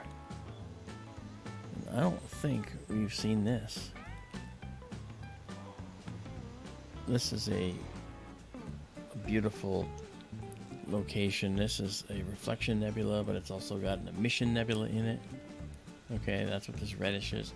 So let's check this out, shall we? I bet this will be pretty. Sure. Okay, I gotta go back here and change my time down to 1 second again. And go to my hypered mode. If you notice over my head, you can see where the telescope's pointing. The telescope is now pointing at a star. What star do you think that is? I'll give you a hint. Begins with a B and ends with Bellatrix. I don't know that for sure. Let me go see if it's using Bellatrix again. I don't know if it is. I had the screen off here, so yeah, I couldn't tell. Oh, it's using Saiph. Okay. Alright. And now it should be pulling in here. And I can see it right there. Alright. So let's move this up.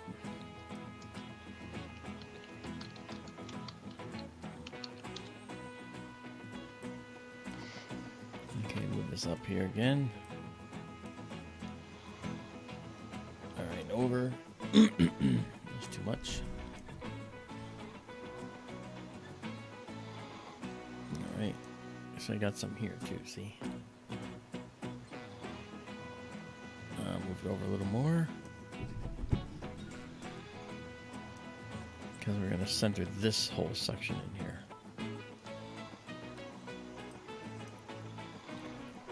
Wow. Fantasy Casper the Ghost, that Measure 78 is rapidly becoming one of my favorites too, I'll tell you that. Okay, let's wait the time it takes for our telescope to capture a guide star. 11 seconds is all it needs, and then we're going to go do a 35-second exposure here of this right here. And there we go. And then we're going to stream it, stack it.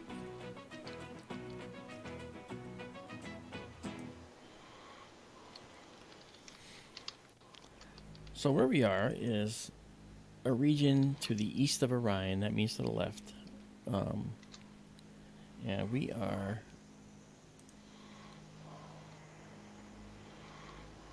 right here. That's the telescope indicator right there. And we should be centered on that. Oh, look at that. That's new. That's new. That's beautiful. There's a little reflection nebula here, little here, possibly one there, and then an emission nebula all throughout this region. That's new. Haven't seen that before. Curious to see how that builds up. Yeah. It was 35 seconds, so you saw that it just went a little bit darker. That's because a lot of the noise was removed and the signal was pushed up. So the more it stacks, okay, the more the imagery that's important gets more and more and more pronounced. So the stuff we want gets higher in amplitude, and the stuff we don't want gets flattened out and leveled out. It's an automatic process within stacking.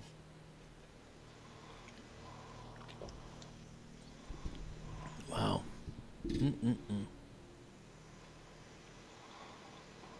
So let's let that build up, and let's go check something out while we're here.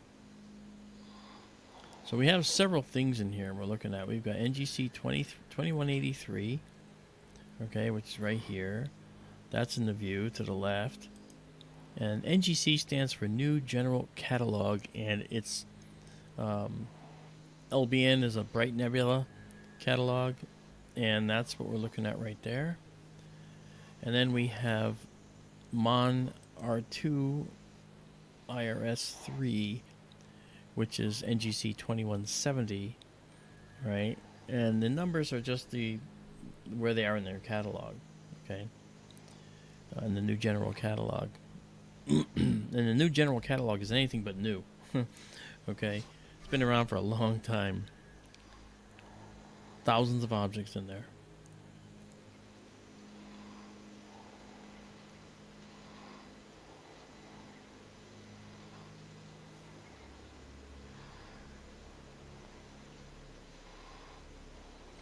Carson says the traditional name Saiph is from the Arabic Saiph al-Jabbar, literally Saiph of the giant.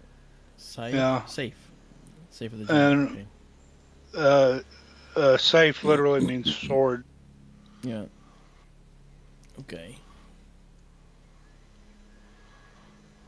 Someone out there has the book Star Names, Their Lore and Meaning. Who is it that has that? Is it you, Marcin, or just look it up online? Because I do have the book Star Names, Their Lore and Meaning, and it's just phew. You want to talk about an author that probably went out of his mind making that book? Okay, it was that guy.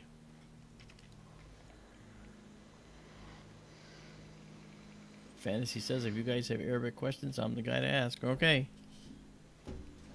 Well, I have that book, Marcin. I have it right here, but next to me. Excuse me. Now, hold on 1 second while this builds. I'll be right back.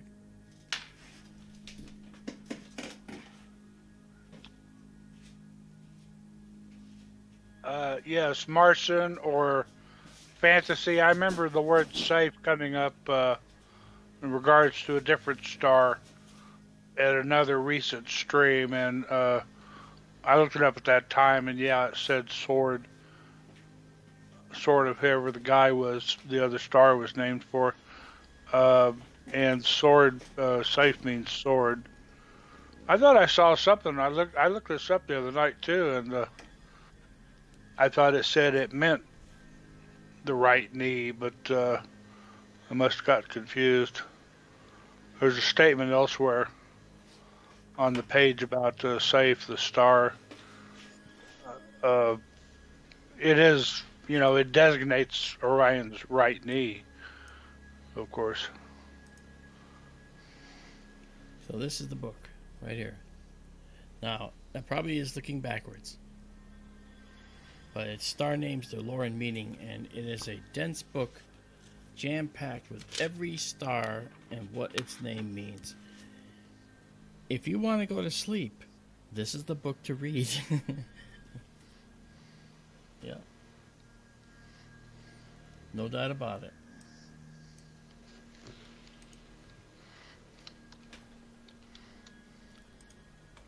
Let's go see what we got. Wow, look at this beautiful soft nebula coming through. This is just, look at that, Daryl. Lots of reflection nebula in there. This is 9 stacks so far.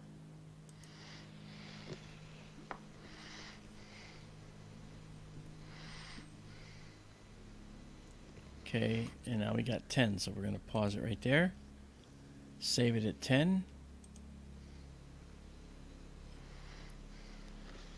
Alright, so now our stack is saved, and now we're going to save the individual photo. There you go, Marcin. That's the one.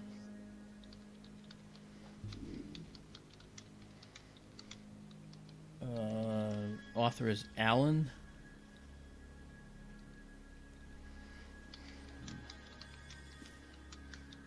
No.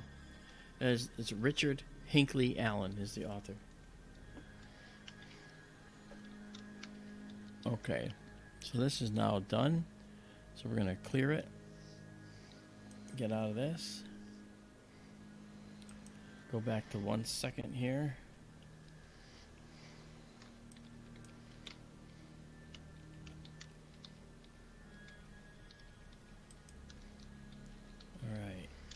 There we are. I want to thank all of you for coming for this journey tonight. It's just really nice to have you along. We're just taking ourselves along the way and just having a good time wherever we go. Okay, so first things first, let's go pick out something else to see. There's a lot to choose from. We got lots going on here. Let's go down this way. We're going down toward the star Sirius, the brightest star in the sky. And we'll do the Seagull Nebula, followed by Thor's helmet. Okay. And here we go. Now watch the telescope. You'll see the telescope heading for a star. that's going to use as a guidepost. It's going to be the star Sirius. Can't miss it.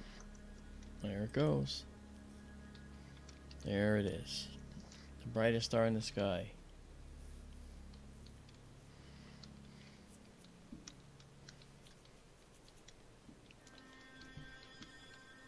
I'm going to start the exposure, then I have to run upstairs to do wood stove maintenance for a few minutes.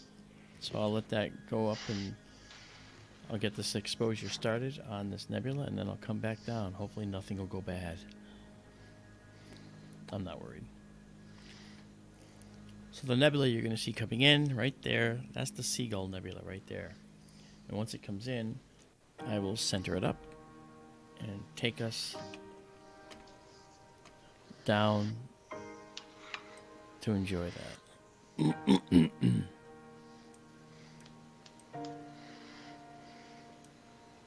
This nebula is pretty extensive. It goes off the top and bottom of the screen when we center it up, so it's quite large.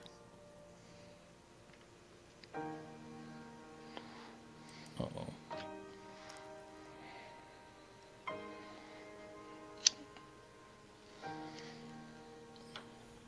I guess it heard want me to do maintenance, and it decided, okay, well then forget you. I'm gonna just disconnect.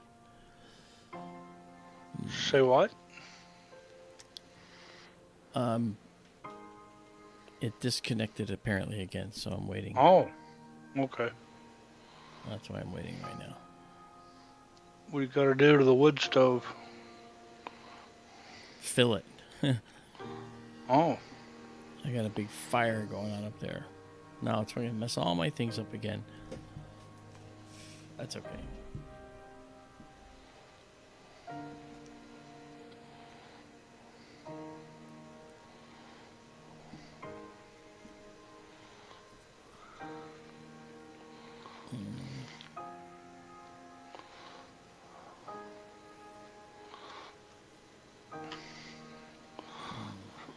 One thing I miss is having a wood stove or a fireplace. Really? I have neither here. I wish I did. I've had fireplaces and wood stoves at other places I've lived. Yeah. Cozy on a cold night.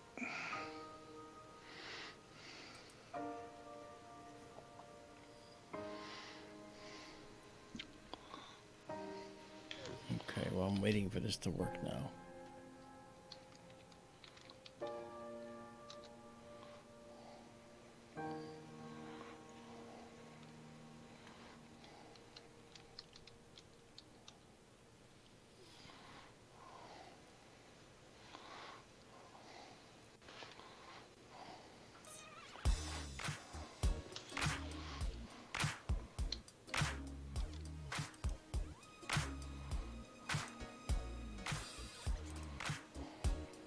Okay, let me just give this a try.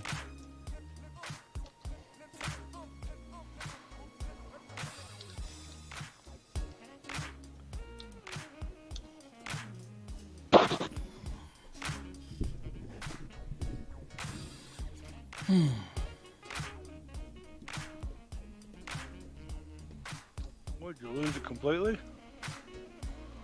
Yeah, it's offline. Well, But never say die. Never say die.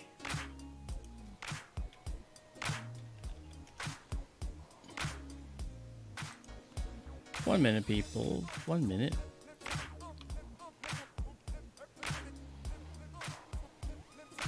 Okay, it says it's offline. Why would it be offline? bummer. Yeah. I'm just cruising, man.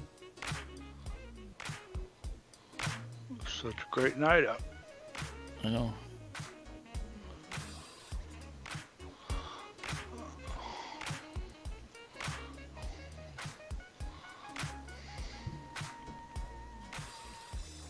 Alright, let's check something else out.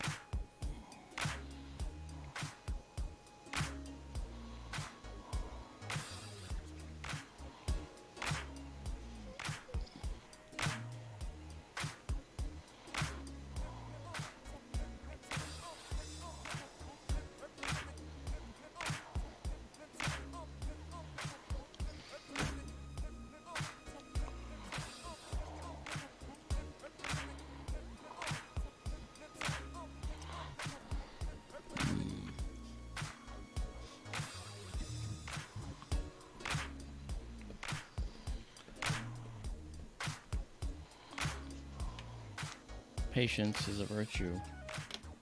One that It I'm is. not imbued with. Okay. Just got my report. Internet has been lost out in the desert.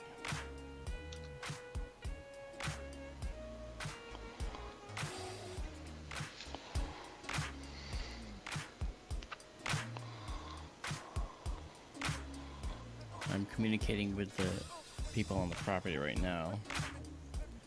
Asked if they lost internet. The answer is yes. Will it come back, you think? Was my question. So we're going to find out. And he's writing now. Let's see what he says.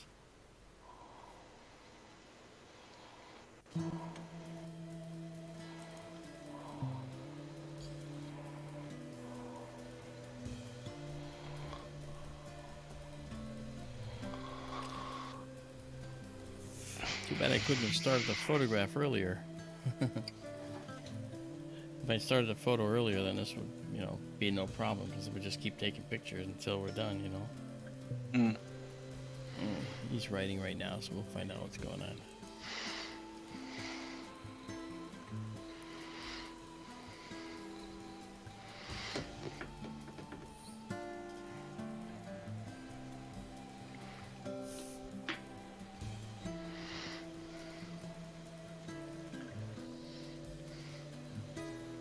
This is something that won't happen with Starlink, just so you know.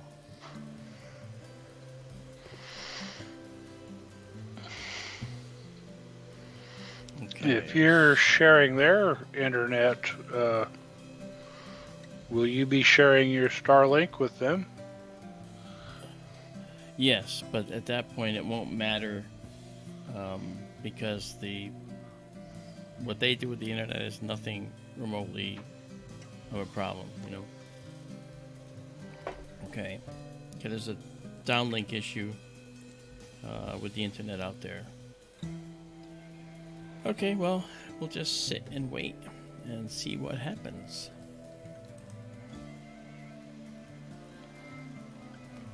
Okay, worst case, we just have to shut down, but not to worry.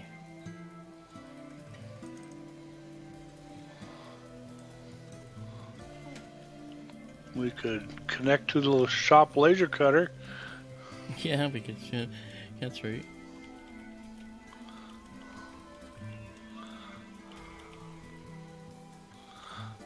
I miss my lasers. Since I retired, I don't get to play with them anymore. Yeah. We had one of the vice presidents at the company. He tasked me with investigating different media that and things we might be able to use at work with our lasers. We tended to engrave names on various plastics and wood a little bit, stuff like that. I messed with all sorts of media that I knew was laserable, but they had never messed with there. Yeah. We engraved ceramics, like terracotta pottery and lots of wood, and got really neat effects on leather, like leather belts and stuff like that, Some of it looked almost like old traditional leather working. And some of the neatest things we got were we tried lasing on mirrors. Oh, interesting.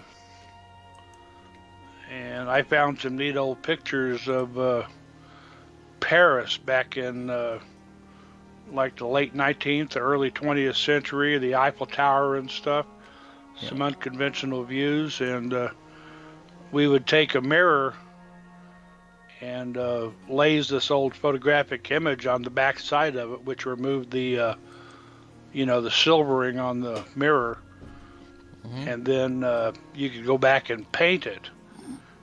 And if you just painted it black, it'd just be like a it gave you a really neat effect and looked sort of photographic, and they could be very photographic depending on how you processed it. Cool. But we did lots of photographs and stuff, and they decided they didn't want to do it. It was too time consuming. Yeah.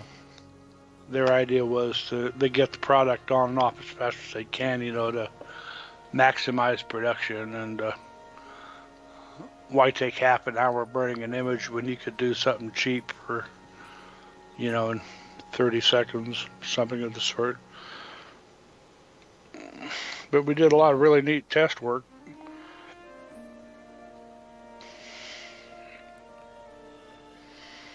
I think that, I've done a lot of that with our laser system here. I've engraved probably everything that could be engraved.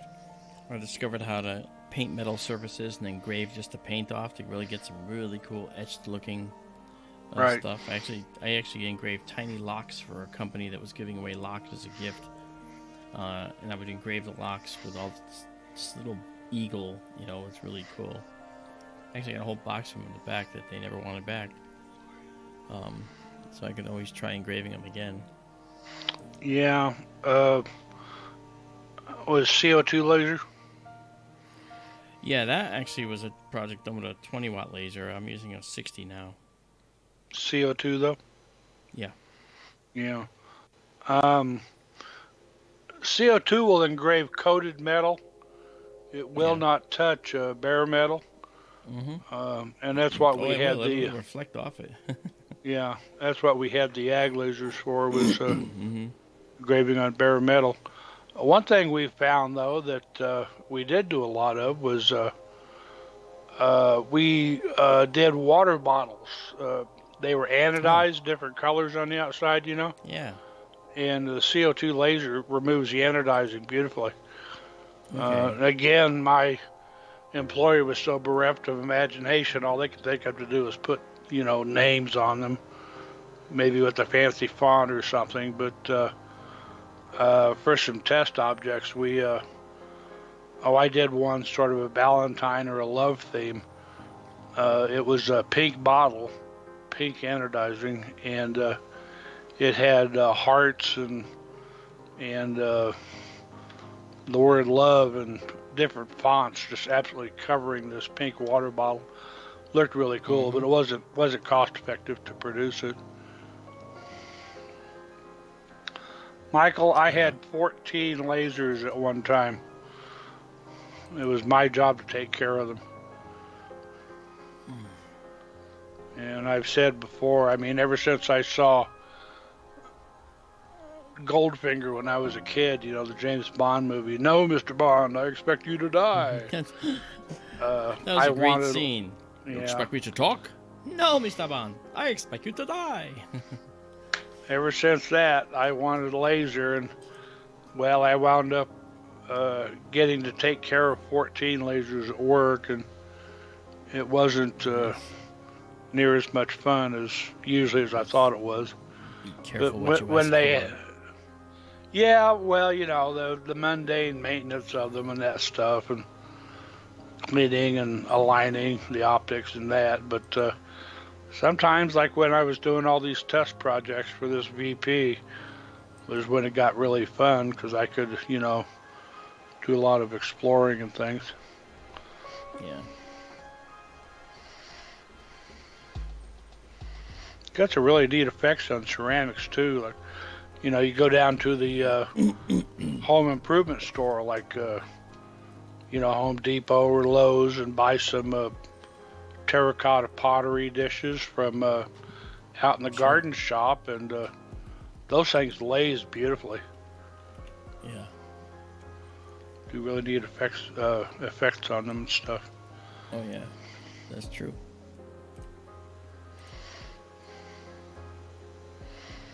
And you could laze tiles also. Yeah. You might notice that I'm not in any kind of a panic mode because this isn't connected. The reason is because we don't have a single cloud in Arizona right now. Not only that, the clouds that are coming don't have any precipitation in them, and they're probably not going to reach. So there's really nothing going on out west right now where we have to worry. So I just want to get it back so we can just, finish this out and have a really nice time. Finish the nice time we started with, Yeah. Well, it's a bummer. The observatory is wide open right now too, isn't it? Yeah, it is. Well, tell you what I'll do. I mean, obviously, I'm kind of wasting a lot of people's time out here. So what I should do is just, I should close down the stream and come back, which I will if I get the internet back. All right. So let me just do one more check here. Yeah, it's still offline.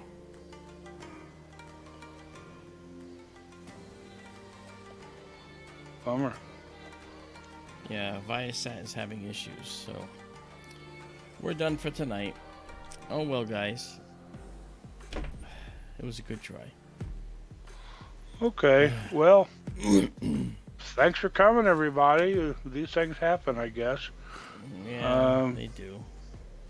Thanks for having me on, Marc. Sure, not a problem. I'm glad that you chose to. I'm glad you chose SkyTour live stream. And nice to see you guys. We'll be back. We'll be back when we get back online. Again, let me just try one more time.